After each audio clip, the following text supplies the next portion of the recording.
Op! Op! Buti ka pa, pero mamamatay ata si Guerra! Naku po, delikado at ako ng Philippines sa pagkakataon nito. Uy, may nakuha kill. Dalawa kakalilapat pa dito ng Team Liquid Philippines. At diretso na ata ang CL.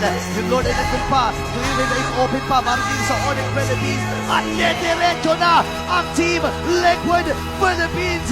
At makikita na nga ata natin ang bagong kakatawan sa lakas ng Pinas. Ang kampyon ng MPL Philippines Season 15. Team Liquid Philippines!